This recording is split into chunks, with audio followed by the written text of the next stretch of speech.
નમસ્કાર મિત્રો, ખેડૂત પોકેટ ચેનલમાં તમારું સ્વાગત છે। જાણી લઈએ આજના તાજા અને મહત્વના સમાચારની। તે પહેલા ચેનલમાં નવા છો તો ચેનલને સબસ્ક્રાઇબ કરી દેજો અને વિડીયોને અંત સુધી જોવા વિનંતી।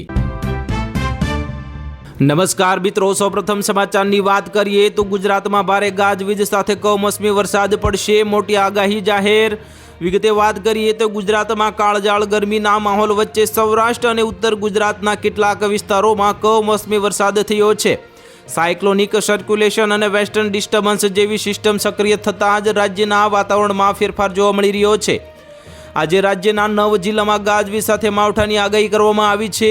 આ દરમિયાન આઈએમડીએ બપોરે 4 વાગે 3 કલાકનું નાવકાસ્ટ જાહેર કર્યું છે અને રાજ્યમાં ભર ઉનાળે કચ્છ, સૌરાષ્ટ્ર અને ઉત્તર ગુજરાત સહિતના જિલ્લામાં માવઠું થઈ રહ્યું છે।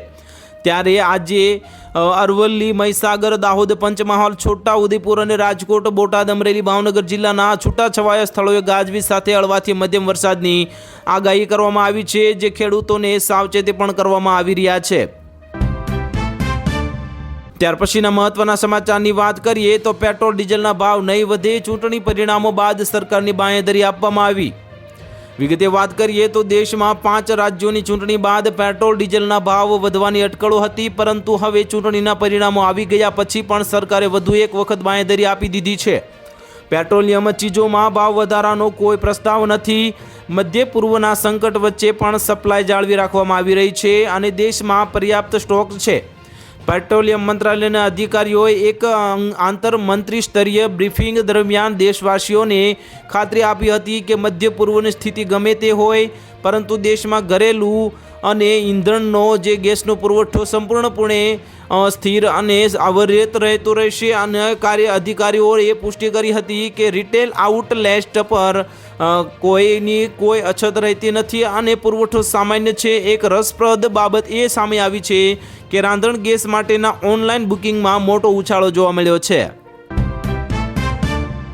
ત્યાર પછીના મહત્વના સમાચારની વાત કરીએ તો લોન નહીં ચૂકો તો પ્રોપર્ટી પર કબજો થશે, આરબીઆઈએ જાહેર કર્યા નવા નિયમો। વિગતે વાત કરીએ તો બેંક ઓફ ઇન્ડિયા એટલે કે રિઝર્વ બેંક ઓફ ઇન્ડિયાએ મંગળવારે ડ્રાફ્ટ માર્ગદર્શિકા જાહેર કરી હતી, જેમાં જણાવવામાં આવ્યું હતું કે બેંકો અને નોન બેન્કિંગ ફાઇનાન્શિયલ કંપનીઓ બેંકને લોન વસૂલાત પ્રક્રિયામાં અપવાદરૂપ પગલાં તરીકે જ સ્થાવર મિલકત હસ્તગત કરવાની પરવાનગી આપવામાં આવશે। મિત્રો, કેન્દ્રીય બેંકે સ્પષ્ટતા કરી હતી કે નિયમનકારી સંસ્થાઓ સામાન્ય પરિસ્થિતિઓમાં તેમની નિયમિત ધિરાણ પ્રવૃત્તિઓ હેઠળ બિન નાણાકીય સંપત્તિ પ્રાપ્ત કરે તેવી અપેક્ષા રાખવામાં આવતી નથી। જો કે અપવાદરૂપ પરિસ્થિતિઓમાં જ્યારે લોન બિન કાર્યક્ષમ સંપત્તિ બની જાય છે અને કાનૂની અથવા તો કરાર આધારિત ઉપયોગ લાગુ કરવામાં આવે છે, ત્યારે નિયમનકારી સંસ્થાઓ વસૂલાત વ્યૂહરચનાના ભાગરૂપે ગીરવે રાખેલી સ્થાવર મિલકતોની માલિકી લઈ શકે છે। ત્યાર પછીના મહત્વના સમાચારની વાત કરીએ તો સરકારે નવો એલપીજી નિયમ લાગુ કર્યો, પાલન નહીં કરો તો રદ થશે તમારું કનેક્શન। વિગતે વાત કરીએ તો જો તમારું ઘરમાં પણ રસોઈ ગેસ સિલિન્ડર અને પાઇપ ગેસ એટલે કે પાઇપ્ડ નેચરલ ગેસ બંનેનો ઉપયોગ થઈ રહ્યો છે તો આ સમાચાર તમારા માટે છે। ખાસ જાણી લેજો, ભારત સરકારે હવે એક ઘર એક કનેક્શનનો નિયમ લાગુ કર્યો છે। નવા નિયમ પ્રમાણે કોઈ પણ એક પરિવાર માટે સબસિડીવાળા ઘરેલું એલપીજી સિલિન્ડર અને પીએનજી કનેક્શન બંનેને એક સાથે રાખવા ગેરકાયદેસર છે। પશ્ચિમ એશિયામાં વધતા તણાવ અને વૈશ્વિક ઉર્જા સંકટને કારણે ઈંધણની સપ્લાય પ્રભાવિત થઈ છે, જેના કારણે સરકારે ગેસનો યોગ્ય ઉપયોગ કરવા માટે આ પગલું ભર્યું છે।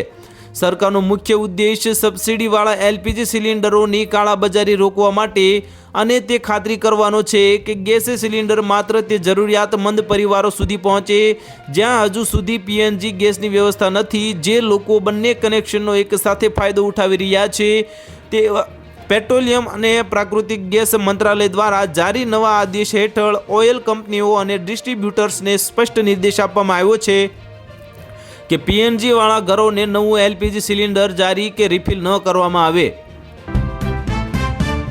ત્યાર પછીના મહત્વના સમાચારની વાત કરીએ તો એસબીઆઈ ગ્રાહકો માટે મોટી ચેતવણી, આ મહિને સતત 4 દિવસ બેંકો રહેશે બંધ। વિગતે વાત કરીએ તો જો તમારું સ્ટેટ બેંક ઓફ ઇન્ડિયા એટલે કે એસબીઆઈમાં શાખાઓમાં જઈને કોઈ મહત્વનું કામ પતાવવાનું હોય તો આ સમાચાર તમારા માટે ખૂબ જ અગત્યના છે। મિત્રો, મે મહિનાના અંતમાં સ્ટેટ બેંક ઓફ ઇન્ડિયાની બેન્કિંગ સેવાઓ પર મોટી અસર પડી શકે છે। કર્મચારી યુનિયનો અને પોતાની વિવિધ માંગણીઓને લઈને 2 દિવસ દેશવ્યાપી હડતાલનું એલાન કર્યું છે. એસબીઆઈની શાખાઓ 23 મેથી 26 મે સુધી સતત 4 દિવસ બંધ રહેવાની સંભાવના છે. 23 મે જે મહિનાનો ચોથો શનિવાર હોવાથી બેંકમાં રજા રહેશે અને 24 મે જે રવિવાર હોવાથી સાપ્તાહિક રજા રહેશે. 25 મે જે કર્મચારી યુનિયનોની દેશવ્યાપી હડતાલનો પ્રથમ દિવસ છે તેથી રજા રહેશે અને 26 મે હડતાલનો બીજો દિવસ હોવાથી પણ રજા રહેશે. આમ સતત 4 દિવસ સુધી બેંકની ભૌતિક શાખાઓમાં કોઈ કામકાજ થશે નહીં અને ગ્રાહકોએ રોકડ રકમ જમા કરાવી અને ઉપાડ કરવો કે ચેક ક્લિયરન્સ જેવી કામો માટે લાંબી રાહ જોવી પડી શકે છે. ત્યાર પછીના મહત્વના સમાચારની વાત કરીએ તો હવે ટ્રમ્પ મદદ માટે ભારત તરફ એલપીજી કટોકટી વચ્ચે હોર્મુઝ સ્ટ્રેટ ખોલવાની યોજના બનાવી. વિગતે વાત કરીએ તો અમેરિકા સ્ટ્રેટ ખોલવાની યોજના હવે અમેરિકા ઈરાન યુદ્ધ અને હોર્મુઝની નાકાબંધી ઓછી થવાના કોઈ સંકેત દેખાતા નથી. 2 મહિનાથી વધુ સમય વીતી ગયો છે. હોર્મુઝ બંધ થવાથી ભારત સહિત વૈશ્વિક ઉર્જા સંકટ વધી રહ્યું છે. હોર્મુઝ સ્ટ્રેટ બંધ થવાથી ભારત માટે એલપીજી કટોકટી વધી રહી છે કારણ કે ભારત કુલ એલપીજીનો 80 થી 90% આ માર્ગ દ્વારા આવે છે. એલપીજી પુરવઠામાં આવેલી આ અડચણને દરેક લોકોએ અનુભવી છે. હાલમાં પણ એલપીજીના ભાવમાં સતત વધારો થવાનું આ પરિણામ છે. છેલ્લા 2 મહિનામાં એલપીજી સિલિન્ડરના ભાવમાં 1300 રૂપિયાથી વધુનો વધારો થયો છે. સિલિન્ડરના બુકિંગમાં નિયમોમાં ફેરફાર કરવામાં આવ્યા છે અને નવા કનેક્શન પર પ્રતિબંધ મૂકવામાં આવ્યો છે. આ મુશ્કેલીઓ વચ્ચે અમેરિકાએ ભારતમાં એલપીજી કટોકટીનો હથિયાર તરીકે ઉપયોગ કરીને હોર્મુઝ સ્ટ્રેટ ખોલવાની નવી યોજના શરૂ કરી છે, જે અમેરિકા ભારતના નામે રમત રમવા માંગે છે. ત્યાર પછીના મહત્વના સમાચારની વાત કરીએ તો હવે પોસ્ટમાં ખાતું હશે તો હવે પાન કાર્ડ વગર 1 રૂપિયો પણ નહીં ઉપડે. વિગતે વાત કરીએ તો સરકારે નાના રોકાણો અને રોકડ વ્યવહારોને ટેક્સ સિસ્ટમ હેઠળ લાવવા માટે પોસ્ટ ઓફિસના નિયમોમાં ધરખમ ફેરફાર અથવા તો સુધારા કર્યા છે.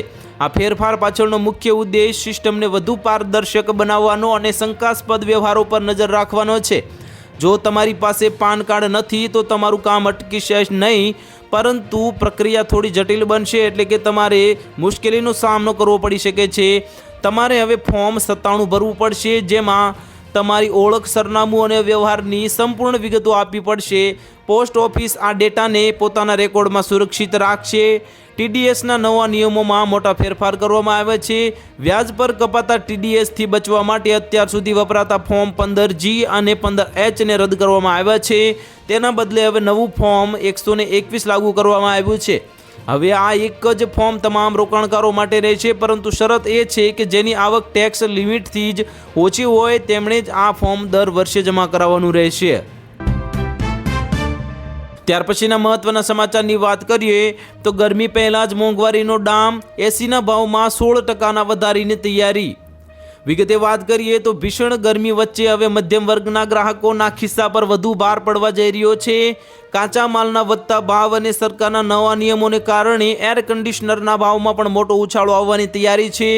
મિત્રો, એક બાજુ કાળઝાળ ગરમી વચ્ચે એક મોટા સમાચાર સામે આવ્યા છે અને બીજી બાજુ બ્લુ સ્ટાર લિમિટેડના MD VS આડવાણીના જણાવ્યા અનુસાર આગામી મહિનાઓમાં જે ગ્રાહકોએ એસી ખરીદવા માટે 14 થી 16% વધુ રકમ ચૂકવવી પડી શકે છે.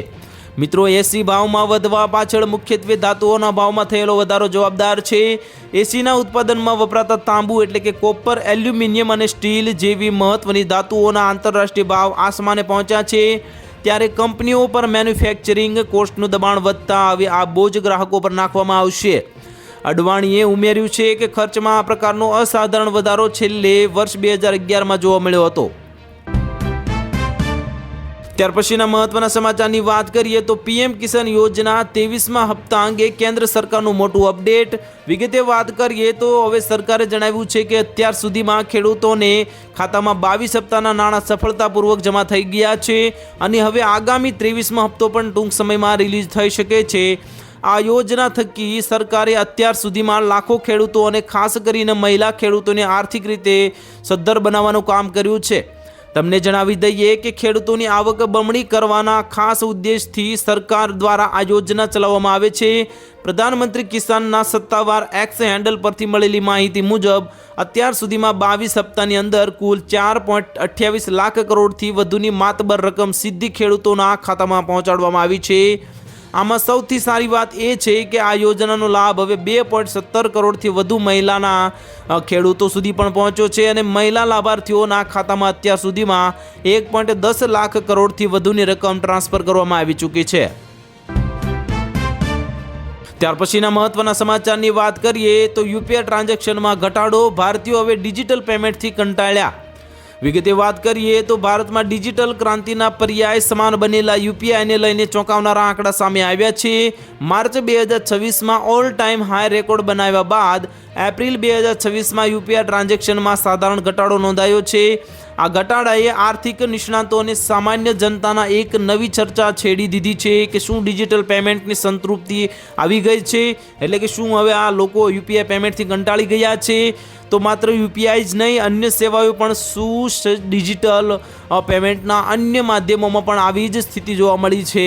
એટલે કે આઈએમપીએસ ટ્રાન્ઝેક્શન વેલ્યુમાં જે 1% ઘટાડો નોંધાયો છે। ફાસ્ટેગ જેમાં પણ હાઈવે પર વપરાતા ફાસ્ટેગ ટ્રાન્ઝેક્શનમાં 1.6% ઘટાડો જોવા મળ્યો છે। આધાર આધારિત પેમેન્ટ સિસ્ટમમાં સૌથી વધુ 15% ઘટાડો નોંધાયો છે, જે ચિંતાનો વિષય છે।